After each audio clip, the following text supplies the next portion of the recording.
तालियां एक बार हो जाए, क्योंकि मिराज जी ने यहाँ पर जिक्र सर किया कि आंखों का जिक्र आपने किया, लफ्जों का जिक्र आपने किया। क्योंकि कई दफा ऐसा होता है कि हम सभी को शायरी सुनना बहुत पसंद होता है, लेकिन जरा सा हट के सवाल मेरा है कि एक प्रोफेशन के तौर पे अगर इसे ले जाना हम चाहें, शेर व शायरी अगर हम करना चाहें, तो बहुत सी विडंबनाएं मन में होती हैं।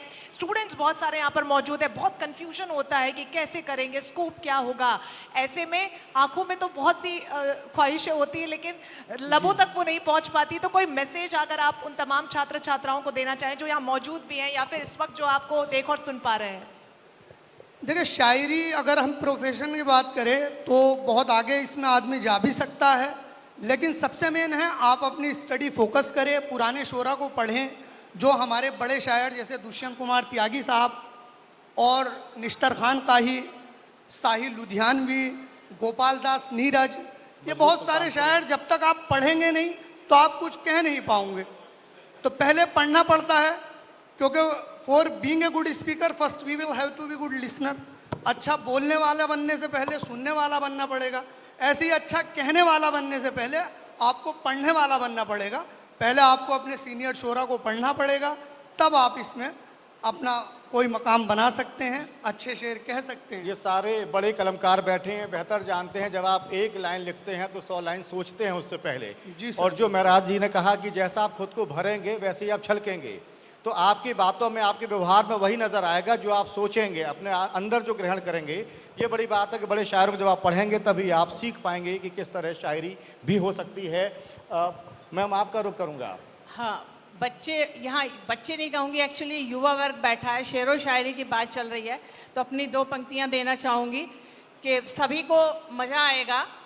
आपके दिल की बात है कि मुझे गर चांद की तलब है, ये उम्र ही ऐसी है कि आदमी सीधे चांद की बात करता है, कि मुझे गर चांद की तलब है तो उसको भी तो जुस्तजू होगी मेरी।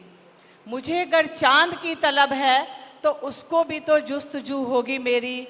और सो जाने दो सितारों को, फिर बात करेंगे रात सारी, फिर बात करेंगे रात सारी।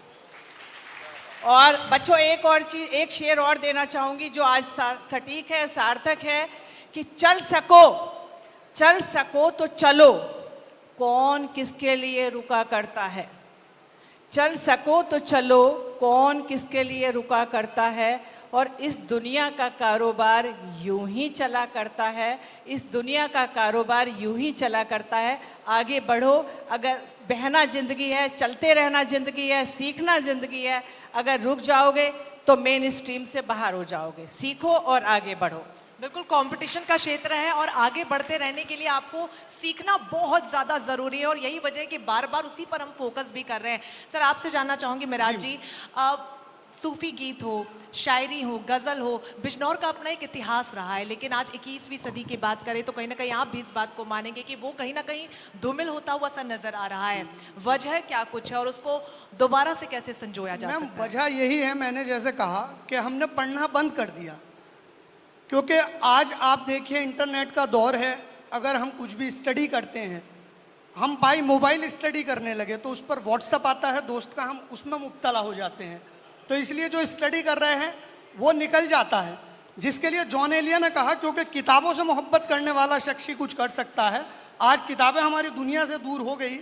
जॉन एलिया कहते हैं कि तुम जो आओगी तो खोया हुआ पाओगी मुझे, मेरी दुनिया में ख्वाबों के सिवा कुछ भी नहीं, मेरे कमरे को सजाने की तमन्ना है तुम्हें, मेरे कमरे में किताबों के सिवा कुछ भी नहीं। जोरदार तालियां हो जाए। बहुत खूब। विवेक जी, दुष्यंत कुमार की धरती में फिर उसी बात पर आऊंगा जहां से हमने शुरुआत की थी कार्यक्रम की, और बार बार मेरा मन कर रहा है दुष्यंत जी का जिक्र करूं। क्या लिखा है उन्होंने। आप अगर उनकी गज़लों की बात करें, शेरों की, क्या एक एक शब्द उनके बड़े कीमती और मायने रखते हैं। जब भी कोई आंदोलन होता है, कोई सड़कों पर उतरता है, तो वो उनका शेर है कि हंगामा खड़ा करना मेरा मकसद नहीं, मेरी कोशिश है कि सूरत बदलनी चाहिए। ये ऐसा मेयारी शेर है कि इतने साल के बाद, इतना लंबा अरसा गुजर गया, हर आंदोलनकारी इसको अपना नारा बनाता है, उस तरह बुलंद करता है आवाज़। बिजनौर की धरती पर उस परंपरा को आगे बढ़ाने की अगर बात करें तो कहीं कोई चूक हुई है या अभी भी उस तरह का साहित्य लिखा जा रहा है हिंदी उर्दू में कि लोग उस परंपरा को आगे ले जा रहे हैं? बिल्कुल लिखा जा रहा है। डॉक्टर गिरिराज सिंह अग्रवाल जी यहाँ इसी धरती पर रहे और बड़े कवि है देश के। मैं लाइनें पूरी करना चाहूँगा। वो आपने जो कहा वो पूरी उसके शेर हैं। हो गई है पीर पर्वत पिघलनी चाहिए, इस हिमालय से कोई गंगा निकलनी चाहिए। दुष्यंत। आज यह दीवार पर्दों की तरह हिलने लगी, सख्त थी लेकिन कि ये बुनियाद हिलनी चाहिए। हर सड़क पर, हर गली में, हर नगर, हर गांव में हाथ लहराते हुए हर लाश चलनी चाहिए। सिर्फ हंगामा खड़ा करना मेरा मकसद नहीं, मेरी कोशिश है कि ये सूरत बदलनी चाहिए।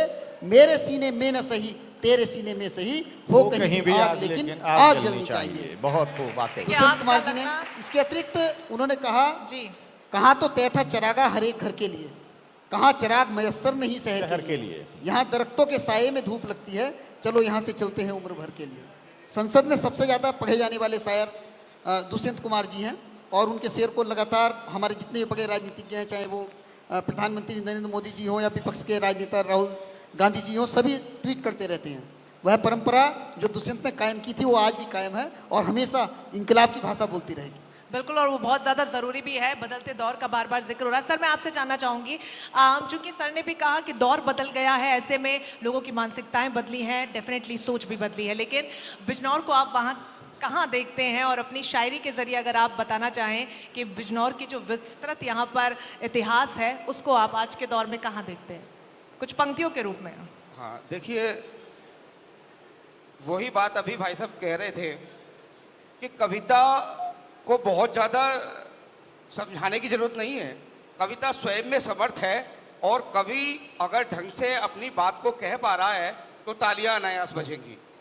बिजनौर का जहाँ तक सवाल है, दुष्यंत की परंपराओं में अनेक संस्थाएं जो दुष्यंत का अवार्ड देती मुझे मिला हुआ है जी। और देश के विभिन्न मंचों से किया है और एक प्रयास है आप लोगों के सामने रख रहा हूँ। देखें, ये पंक्तियाँ स्वयं में आपको बता देंगी कि स्वप्न इतने अधिक आर्थिक हो गए, स्वप्न इतने अधिक आर्थिक हो गए, आंख के अश्रु तक कार्मिक हो गए, और पहले होते थे सब धर्म से धार्मिक। जी। पहले होते थे सब धर्म से धार्मिक, अब तो बहरूपीय धार्मिक हो गए, अब तो बहरूपीय धार्मिक हो गए। और बच्चों, ये खास तौर पे मेरे नौजवान दोस्तों, के फूल और शूल दोनों ही शाखों पे थे, फूल और शूल दोनों ही शाखों पे थे, फूल माला बने हार्दिक हो गए।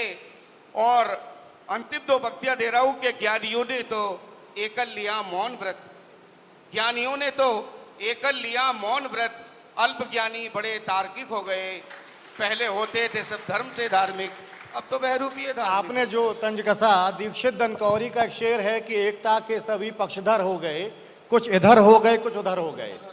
तो ये स्थिति रहती है। आपसे मैं कहूँगा मेराज भाई की गजल में इशारों में बात कही जाती है, यही उसकी खूबी है, यही खासियत है।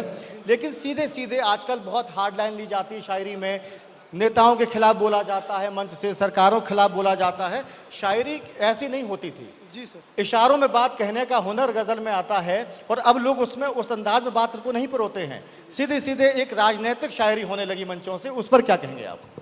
जी सर, दरअसल वो शायरी तो है नहीं, वो रिपोर्टिंग है जो आप न्यूज़पेपर पढ़ते हैं उसको बहर में कर कर जी। यानी शायरी का सहारा लेकर उसको पढ़ दिया जाता है।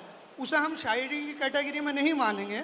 लेकिन होता क्या है, क्योंकि जैसा आपने कहा इशारा और किनाया का लफ्ज़ अगर इस्तेमाल किया जाए तो वही शायरी होती है। आज हम पॉपुलैरिटी कमाने के लिए किसी को गालियां देकर मशहूर हो जाते हैं, जिसके लिए शकील आज़मी कहते हैं। क्या शकील आज़मी का बड़ा मशहूर शेर है, वो कहते हैं कि मैंने देखा है जो मर्दों की तरह रहते थे, मैंने देखा है जो मर्दों की तरह रहते थे, मस्करे बन गए दरबार में रहने के लिए। अब तो बदनामी का शोहरत से वो रिश्ता है कि लोग नंगे हो जाते हैं अखबार में रहने के लिए। जी, बहुत बढ़िया। देखिए, यही बदलते दौर की कहीं ना कहीं सच्चाई है, जो वो कहते हैं यही खासियत है गज़ल और शायरी की, मर्यादा भी बनी रहती है और दूर तलक बात भी पहुंच जाती है। मेराज जी, आप ही से मैं जानना चाहूँगी, चूंकि राजनीति की हमने बात की, साहित्य की हम बात करें, बिजनौर के इतिहास की हम बात करें, थोड़ा सा मूड को लाइट करते हैं, चूंकि बड़ी तादाद में युवा हमारे बीच में है। कुछ आज के युवाओं के लिए, हाँ, कुछ युवाओं के लिए हो जाए, आप थोड़ा सा तवज्जो दे लीजिए। मैं एक गजल एक बार जोरदार तालियां हो जाए आप ही के लिए। ये मेरी एक मशहूर गजल में से है, आप देखिए, स्टूडेंट्स खास तौर पर इसे। ऐसा लगता है जैसे जुदा भी नहीं, ऐसा लगता है जैसे जुदा भी नहीं, ऐसा लगता है जैसे जुदा भी नहीं, ऐसा लगता है जैसे जुदा भी नहीं, और बरसों से तुझसे मिला भी नहीं, और बरसों से तुझसे मिला भी नहीं।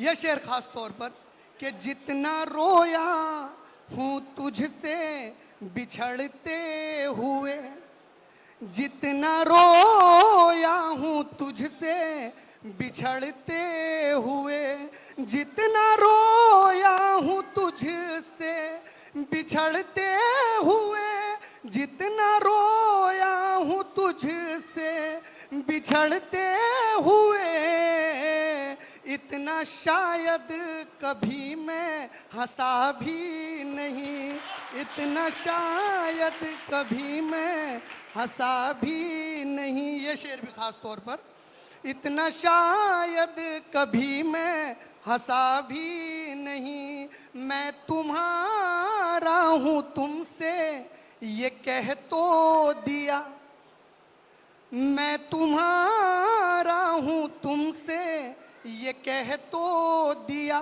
मैं तुम्हारा हूँ तुमसे ये कह तो दिया, मैं तुम्हारा हूँ तुमसे ये कह तो दिया, तुमको शक है तो शक की दवा भी नहीं, तुमको शक है तो शक की दवा भी नहीं। और सर एक शेर और है इसका, बिल्कुल बिल्कुल आप इजाजत दे। बिल्कुल इजाज़त। तुमको शक है तो शक की दवा भी नहीं। एक वर्ड आएगा मुंतजिर, मुंतजिर मीन्स इन वेटिंग, यानी इंतजार में होना, कि जाने क्यों मुंतजिर हैं ये आंखें मेरी, जाने क्यों मुंतजिर हैं ये आंखें मेरी, जाने क्यों मुंतजिर हैं ये आंखें मेरी, जाने क्यों मुंतजिर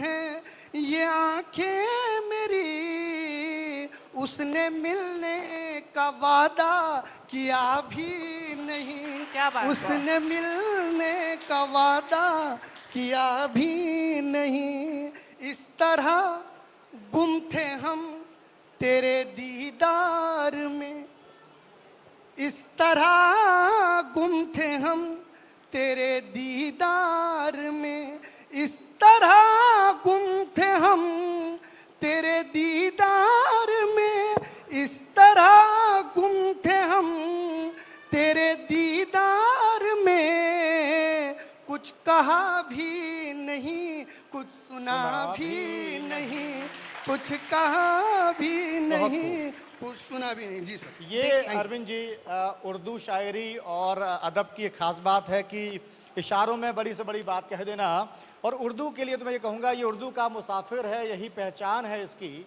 जिधर से भी गुजरता है सलीका छोड़ जाता है।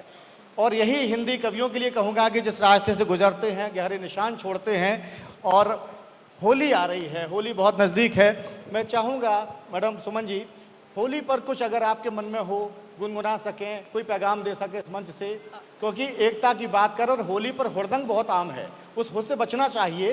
तो ऐसी एकता, ऐसी एकजुटता की कोई मिसाल पेश करें, कोई पैगाम देना चाहें तो प्लीज। मैं होली पर अभी सुनाती हूँ, पर उससे पहले मैं एक रचना महिला सशक्तिकरण की बात है, हाँ, बिल्कुल, मैं बिल्कुल। उस पर देना स्वागत है, चाहूंगी। स्वागत मेरे है। सामने मेरी बहुत सारी बेटियां बैठी हुई हैं, तो उनको पेश करती हूँ, उसके बाद मैं अगले दौर में होली पर सुनाती हूँ।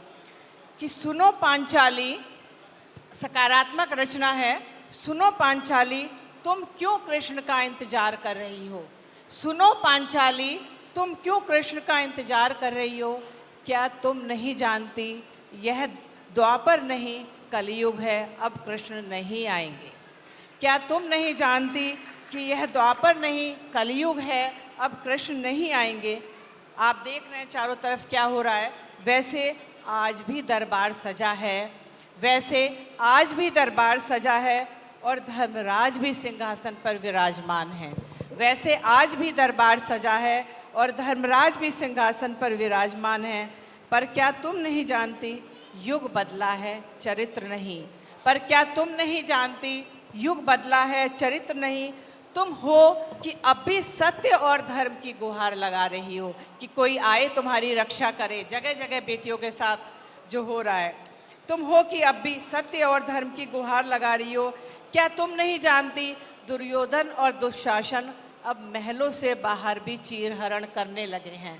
क्या तुम नहीं जानती कि दुशासन और दुर्योधन अब महलों से बाहर भी चीरहरण करने लगे हैं और कोई कृष्ण नहीं आता, और कोई कृष्ण नहीं आता। सुनो पांचाली उठो, सुनो पांचाली उठो, अब तुम्हें स्वयं ही सबल होना होगा।